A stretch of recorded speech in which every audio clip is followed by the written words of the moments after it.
Salve galera, tudo bem? Eu primeiramente queria agradecer ao apoio que eu tenho recebido no canal, aos comentários, aos elogios. Se você gostar desse vídeo, dá um joinha. Se você gosta do conteúdo do canal, divulga entre seus amigos, suas amigas, para que essa informação consiga circular numa comunidade maior. Neste vídeo de hoje, eu gostaria de falar sobre 6 álbuns da banda Genesis que você deveria conhecer. O primeiro álbum que eu gostaria de falar, ele tem uma história. Assim como eu desenvolvi no meu último vídeo, eu gostava muito da banda Marillion, quando eu tinha mais ou menos ali os meus 13, 14 anos. Eu comprava esses vinis da banda, até que um dia o atendente da loja me perguntou: você gosta dessa banda de verdade, né? Você sabe qual a banda que influenciou a banda Marillion? E eu não sabia, eu não tinha essa ideia. Nós não tínhamos muitas músicas, muitas revistas de música especializadas ou canais, não tinha YouTube. Então ele me apresentou a banda Genesis. E a partir desse atendente da loja, ele começou a me gravar umas fitinhas tape de Genesis. E eu fiquei maluco nessa banda. E a primeira fitinha que ele me gravou é desse álbum com o qual eu queria começar o nosso papo de hoje. Esse álbum se chama Foxtrot, com essa capa enigmática. Esse álbum é de 1972 e ela contém uma das músicas épico da banda Genesis, que é a Foxtrot, que fica no lado B do disco. E esse disco eu entendo que é um disco obrigatório para quem quer conhecer a banda Genesis. O nome dessa música épico é Super Ready e ela ocupa todo o lado B desse disco e inicia com uma peça como se fosse de violão clássico, escrita pelo Steve Hackett, né, o guitarrista do Genesis, até hoje fazendo um trabalho magnífico. E é interessante assinalar que o Steve Hackett, ele é um autodidata, né? E eu acho aí que nessa época do progressivo, dessas bandas que tinham esse tipo de formação com teclado e guitarra, é bem interessante que o Steve Hackett, o Genesis do Steve Hackett é bem diferente do Yes, do Steve Howe. O Steve Howe bem escolado e o Steve Hackett um guitarrista autodidata, mas que fez coisas incríveis. Por exemplo, não tem muita gente que sabe que foi o Steve Hackett um dos primeiros, se não vamos colocar assim que ele inventou, né? Mas um dos primeiros registros gravados de tapping, essa técnica tapping na guitarra, onde você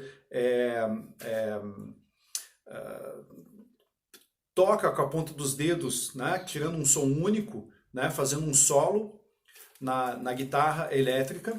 Essa técnica tapping foi um dos primeiros registros dessa técnica. Ela está nesse disco Foxtrot e nessa música Super Ready. Então vale a pena. Depois ela ficaria notabilizada, essa técnica, né, com o Eddie Van Halen arrepiando aí todo mundo, mas bem mais tarde, né? Esse álbum aqui é de 1972. O Steve Hackett até fala e registra isso nas entrevistas dele. Então eu entendo assim que algumas músicas desse álbum, esse álbum ele é impecável, né?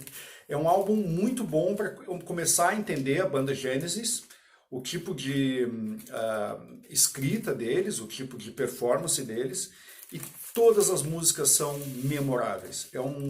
É um álbum, por isso eu coloquei esse álbum lá no meu vídeo sobre os 10 álbuns, os melhores 10 álbuns dos anos 70 do rock progressivo. Eu coloquei esse álbum como o meu favorito, tá? Da banda Genesis. Aqui você vai ter as intercalações de vocais com diferentes personagens. Você vai ter músicas maravilhosas, né? Como Watcher of the Skies. Você vai ter Timetable. Enfim, esse disco aqui é o primeiro disco que eu falaria, ou que eu acho que é uma porta de entrada para se entender a banda Genesis. Claro que tem um conteúdo emocional grande aqui, da minha história pessoal, como eu contei para vocês, e obviamente para outros podem funcionar diferente. Eu estou fazendo sim em ordem cronológica, e alguns já devem ter ficado danados aí, porque eu não comecei pelo Trespass ou pelo Nursery Crime, porque o Nursery Crime, o Trespass, o segundo álbum do Genesis, né? O primeiro é o From Genesis to Revelation, ainda com o Phillips na guitarra, que sai porque teve problemas de pânico em subir ao palco, e é substituído então pelo Steve Hackett nesse que é o terceiro álbum da banda, chamado Nursery Crime. Tá? Então o Phillips grava com eles o From Genesis to Revelation, ainda quando eles estavam decidindo qual seria o nome definitivo da banda, né? Eles pensavam em Genesis, pensavam em Revelation. Depois o segundo, o Trespass, que é muito bom, e o Nursery Crime, que é muito bom. São álbuns muito bons, galera, eu concordo. Mas para eu recomendar os álbuns para vocês, eu começaria pelo Foxtrot. Tá? Logo depois do Foxtrot, eu não tenho como contornar esse álbum, porque ele é um álbum também fascinante, que é o Selling England by the Pound. Essa minha versão aqui, ele é muito legal, porque é uma versão argentina, como nós temos aqui no sul do Brasil, muitos discos de sebo para vender, que eram da Argentina, do Uruguai e da Argentina. E na Argentina eles traduziam todas as capas de discos, né? Então esse aqui é Vendendo a Inglaterra por uma libra. E todos os nomes das músicas estão em espanhol, né? Embora em parênteses aqui nós temos o nome das músicas em inglês também. Esse disco aqui, ele é fenomenal. Eu também coloco lá nos 10 melhores álbuns de rock progressivo, que talvez eu fico na dúvida. Mas por causa de algumas músicas, do conteúdo das músicas, da qualidade das músicas desse álbum. Né? Então, por exemplo, Dancing with the Moonlight Night é uma música interessantíssima, de mais de 8 minutos, que abre o lado A desse disco, Selling England by the Pound, que é um disco de 1973. E aqui, Fifth of Fifth, Quinto do Quinto, né? Que é uma das músicas mais legais do Genesis, na minha opinião. Obviamente eu sou tecladista, sou um fãzaço do Peter Banks, então, do Tony Banks, desculpe. E aqui também tem The Cinema Show, que é um dos grandes clássicos do Genesis, né? Agora, por exemplo, algo que não foi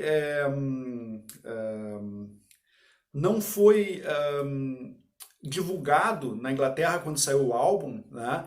É que o Phil Collins é um dos que canta neste álbum aqui. É o primeiro álbum do Genesis onde uma música é cantada integralmente, como o vocal principal é do Phil Collins, né?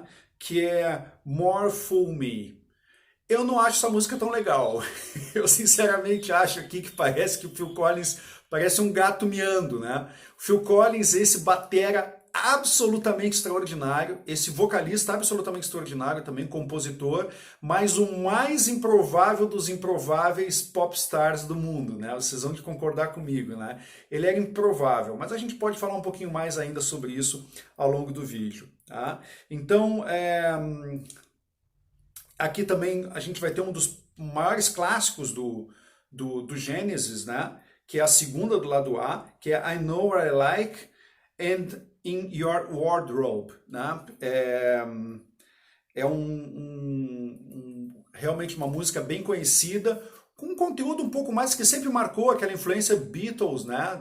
A influência pop, que estava mais presente no primeiro álbum, né? O From Genesis to Revelation, e que também continua acontecendo ao longo da carreira, tanto do Phil Collins, quanto do Peter Gabriel, quanto do Genesis, tá? Ou seja, isso não era estranho na história da banda. Eu acho que isso é legal de registrar.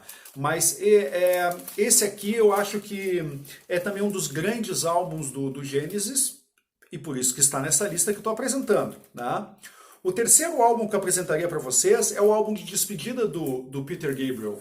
Esse álbum sensacional, que é um álbum duplo, chamado The Lamb Lies Down on Broadway. Esse disco ele conta a história, é um álbum conceitual, assim como foi em boa medida o Foxtrot, principalmente Supper's Ready, né? E Nursery Scrying também. Esse álbum ele conta a história de um porto-riquenho que tenta a vida na Broadway, né? Com certa dualidade assim, de personalidades. E o legal das capa de vinil é você prestar atenção nos detalhes. Eu tenho esse disco aqui há muitos anos, eu acabei comprando ele também lá naquela época, antes dos anos 90. E a primeira vez que eu notei, preparando esse vídeo, que eu notei que essa figura do meio, o cara que está sentado na cadeira, ele está afundando a cabeça dentro da parede. Eu nunca tinha notado isso, né? Mas a gente vai notando então esses detalhezinhos assim, que eu acho que o vinil ainda é encantador, tem esse encanto, essa magia também por causa disso. Bem, esse álbum aqui, ele é um álbum duplo com muitos climas.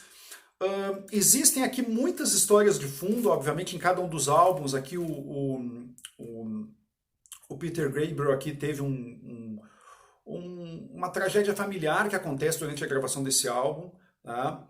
O Tony Banks revela anos depois também que ele não estava entendendo nada das letras aqui. O Phil Collins, na biografia dele, e aqui um parênteses sobre a biografia do Phil Collins, né? Eu busquei a biografia do Phil Collins e li ela assim com muito interesse, mas ele acaba falando muito pouco desses bastidores das gravações Genesis e mesmo das gravações, dos bastidores das gravações dos álbuns solo dele, né? Mas ele registra, nesse álbum aqui, The Lamb Lies Down on Broadway, ele registra que ele também não estava entendendo muito onde o Peter Gabriel queria chegar com as letras dele, né? Unificando as letras. Eu acho que isso é um sentimento parecido com aquele que eu já falei para vocês, do Tales from Topographic Oceans, por exemplo, do Yes, né? Onde um vocalista que está fazendo as letras tenta... E aqui nesse caso, o Gênesis, muitas vezes eles dividiam as letras, tá? Um caso, por exemplo, onde o Peter Gabriel falou, essa eu quero fazer inteira, foi o caso do Supper's Ready mesmo. Tá? E neste álbum ele assumiu a liderança também de fazer as letras e definir essa red line, né? essa linha vermelha que perpassa todo o álbum enquanto um conceito. Tá? Então, os instrumentais eles são memoráveis, eles são sensacionais, é um álbum de 1974 e eu acho que aqui eles cada vez estavam avançando mais em tecnologia, então as guitarras do Steve Hackett, para mim, elas são mais pesadas, a gravação é de uma qualidade absurda, e aqui a gente tem um dos solos mais legais do Tony Banks, né, que é esse solo do In The Cage, tá? E que eu acho legal, que está no lado 1 do álbum 1, né? O lado A do álbum 1. Né? E muito mais poderia ser dito, eu tenho que continuar o vídeo. Esse é um álbum, então, interessantíssimo, álbum de despedida do Peter Gabriel. Tá? O Peter Gabriel não sai brigado da banda, o Phil Collins fala disso na biografia, a relação dele sempre continuou uma relação de amizade, de cordialidade. O Phil Collins pelo menos diz assim, ó, pelo menos do meu lado eu acho que ele é meu amigo, né? Então eles continuaram, realmente ele não estava mais naquela vibração da banda, querendo desenvolver aquele tipo de trabalho, e desenvolve uma carreira muito exitosa, solo, com algumas voltas aí, vamos dizer assim, algumas projetos comuns que aconteceram, foram raros, ele realmente não quis mais fazer parte daquele projeto Genesis. Talvez eu volte um pouquinho mais adiante, eu volte um pouquinho nisso. Bem, depois que o Peter Gabriel sai da banda, fica aquele compasso de espera, né? Putz, e aí, como é que vai ficar a banda, né? E eles lançam um álbum em 1976, então 74 a 76, eles lançam um álbum que eu acho um álbum, o melhor dos álbuns pós Peter Gabriel. Eu acho que muitos fãs do Genesis vão concordar comigo, tá? A Trick of the Tail. Esse álbum aqui, ele tem músicas como Dance on a Volcano, que é uma música muito legal, e Ripples, só para citar duas, né? Mas esse álbum é daquela formação com o Steve Hackett, ainda na guitarra, ele ainda vai gravar pelo menos 3 álbuns. Aquele duplo ao vivo, bastante conhecido, não vou comentar ele aqui, já que é um álbum ao vivo, né? Ali com parte com Bill Bruford na batera, parte com Chester Thompson, mas onde eles tocam o material desse álbum aqui, tá? E eu acho esse álbum, enfim, aqui eu poderia mencionar mais, né? Por exemplo, Los Endos, é uma música também maravilhosa, né? Esse é um álbum também para mim, como o Foxtrot, é um álbum todo bom. Eu não colocaria exceção aqui. Vocês viram que eu coloquei uma exceção lá no Selling England, tá? Eu não colocaria exceções também no The Lamb Lies Down on Broadway. Mas ele tem muitas partes, vamos dizer assim, longas faixas instrumentais, né? Onde eles se permitiram, assim, mas eu também não tenho reserva nenhuma das músicas do, vamos denominar assim, o The Lamb. Bem, as minhas últimas dicas, elas podem, torcer o nariz de alguns, né? O que ele pode dizer depois aí desse álbum A Trick of the Tail. Eu tenho 2 sugestões, realmente é algo muito pessoal, né? A minha primeira sugestão seria o ABBA Cab, que é um disco deles de 1981. Eu acho que eles entraram aqui numa época realmente mais moderna. Bem, o Steve Hackett sai depois do segundo álbum que ele grava, então depois do A Trick of the Tail, ele grava o Wind and Wuthering, que é e fora o ao vivo, né, que eu já comentei para vocês, onde eu também não acho tão legal, né, esse segundo álbum da formação sem o Peter Gabriel, e eu sim acho que funcionou, e eu acho que não é inquestionável que funcionou os vocais do Phil Collins, e naquela sequência dos 2 primeiros álbuns pós-Peter Gabriel, ou 3 primeiros álbuns pós-Peter Gabriel, sim, continuava sendo o Genesis muito semelhante àquele Genesis do Peter Gabriel. Obviamente a química mudou, porque um elemento ali importantíssimo saiu, né? A própria dinâmica dos shows, que é algo que eu não entrei muito aqui, né? Ou seja, ali, principalmente no Foxtrot, o Peter Gabriel inicia aquela teatralidade, né? A máscara da raposa, a roupa com a flor, enfim, vários elementos que, inclusive, quando o Peter Gabriel sai, o Tony Banks, que sempre foi um elemento ali de uma certa tensão na banda, ele, mesmo com o Phil Collins, ele narra isso também na biografia dele, o Phil Collins narra, ele fala com um certo tom, eu não diria de desprezo, mas um tom de desconhecimento, um tom de não entender o que o Peter Gabriel estava fazendo e com aquela teatralidade toda. Nas palavras dele, abre aspas, né, aquilo desviava a atenção da música para a teatralidade. Claro, o Tony Banks, aqui um dos principais compositores do Genesis, ele pensava muito mais nessa questão musical, né, aqueles mini duelos de egos que existem em quase todas as bandas, né? Bem, estamos aqui no ABBA Cab. ABBA Cab, então, eu falava com vocês que, olha, o Steve Hackett sai depois do Wind and Wuthering.